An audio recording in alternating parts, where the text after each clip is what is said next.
നമസ്കാരം. ഇന്ന് കാലത്ത് ഞാൻ ആ നവരാത്രിയുടെ കുംഭം എങ്ങനെ വെക്കേണ്ടതെന്ന് പറഞ്ഞു തന്നല്ലോ. അപ്പോൾ ആ വീഡിയോൻ്റെ ഇടയിൽ വന്ന നല്ല നല്ല കമൻസിന് thank you. But there are lots of questions regarding the puja and other doubts. അപ്പോൾ ഇപ്പോൾ ഏറ്റവും ഇമ്പോർട്ടൻ്റ് ആയിട്ടുള്ളത് പൂജയാണ്. കുംഭം വെച്ച് കഴിഞ്ഞാൽ ഭഗവതി നമ്മുടെ വീട്ടിലോട്ട് വന്നു എന്നുള്ള സങ്കല്പമാണ്. അപ്പോൾ ഭഗവതീനെ അവിടെ നിന്ന് വെച്ച് കഴിഞ്ഞാൽ പിന്നെ അനക്കരുത്. ഇനി ആ 9 days നമുക്ക് പൂജ ചെയ്യണം. അപ്പോൾ ഞാൻ നിങ്ങൾക്കൊരു ബേസിക് ഒരു പൂജ പറഞ്ഞുതരാം. Something which every one can do. ഈ ഷോഡശ ഉപചാരം എന്നൊക്കെ പറഞ്ഞിട്ടുള്ള പൂജകളൊക്കെ ഉണ്ട്. അതൊന്നുമല്ല, നമുക്ക് പറ്റണ മാതിരി ഈസി ആയിട്ടുള്ള ലഘുവായിട്ടുള്ള ഒരു പൂജ രീതി ഞാൻ നിങ്ങൾക്ക് പറഞ്ഞു തരാം. ഇതാണ് പൂജയ്ക്ക് വേണ്ട ബേസിക് ആയിട്ടുള്ള സാധനങ്ങൾ. വിളക്ക്, തിരി 2 എണ്ണം ഇട്ടിട്ടുണ്ട് ഇവിടെ. ഒരെണ്ണം പടിഞ്ഞാറും ഒരെണ്ണം കിഴക്കിലോട്ട് നോക്കിയിട്ട്, മാച്ച് ബോക്സ്, പിന്നെ നമ്മുടെ കർപ്പൂര ആരത്തി തട്ട്, ഇത് ചന്ദനത്തിരി, പൂവ്, പിന്നെ 2-3 തുളസിയുടെ കതിര്, ഇത് മണി. ഞാൻ നല്ലെണ്ണ ഉപയോഗിക്കാം, നെയ്യ് അല്ലെങ്കിൽ നെയ്യ് ഉപയോഗിക്കാം. ഇത് കർപ്പൂരം, ഇത് പഞ്ചപാത്ര രുദ്രിണി എന്ന് പറയും. ഇതിൽ ശുദ്ധവെള്ളം, ഗ്ലാസും സ്പൂണായാലും മതി.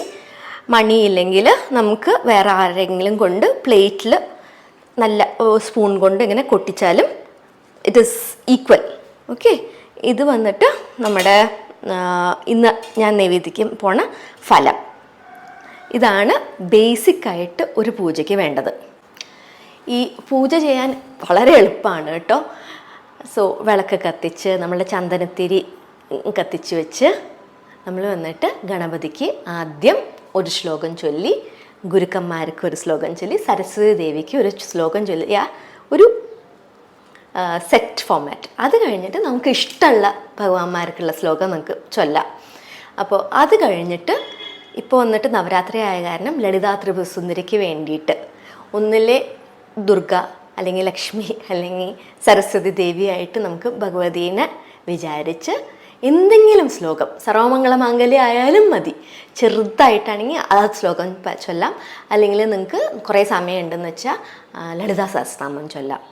ലളിതാ സഹസ്രനാമം ചൊല്ലുമ്പോൾ മറക്കാണ്ട് കവചം പറയണം കേട്ടോ. അത് കഴിഞ്ഞിട്ട് at the end of all this you have to do the deeparadhana. ദീപാരാധന കാണിക്കേണ്ട വിധി ഞാൻ പറഞ്ഞുതരാം.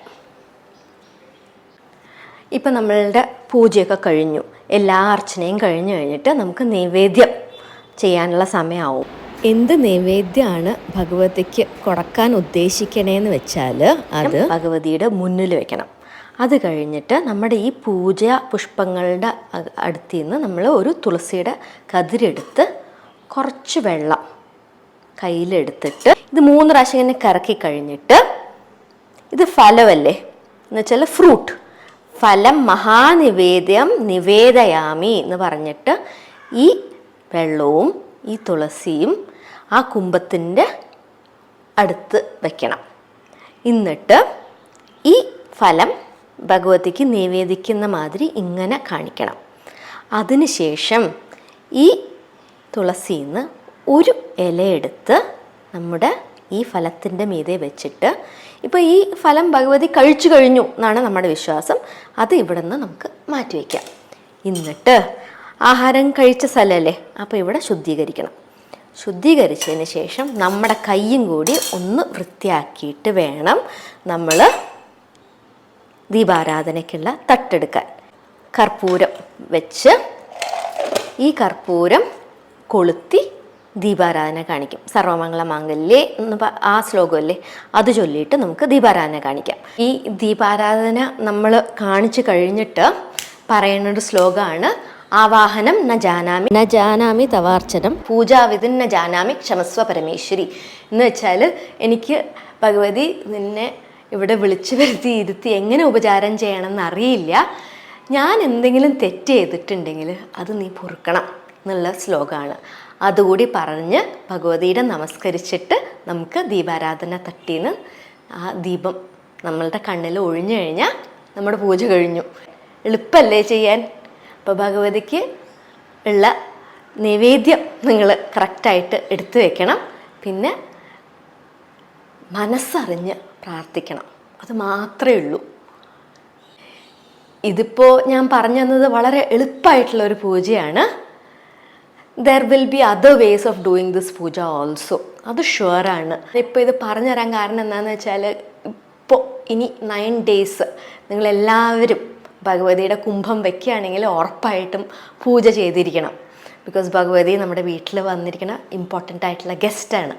അപ്പോൾ ഇങ്ങനെ ആണ് ഞാൻ ചെയ്യാൻ പോണത്. നിങ്ങളും ഇതേമാതിരി ചെയ്ത് ഭഗവതിയുടെ കൃപാകടാക്ഷം നേടട്ടെ എന്ന് ഞാൻ പ്രാർത്ഥിക്കുന്നു. ശ്രീ മാത്രേ നമഃ.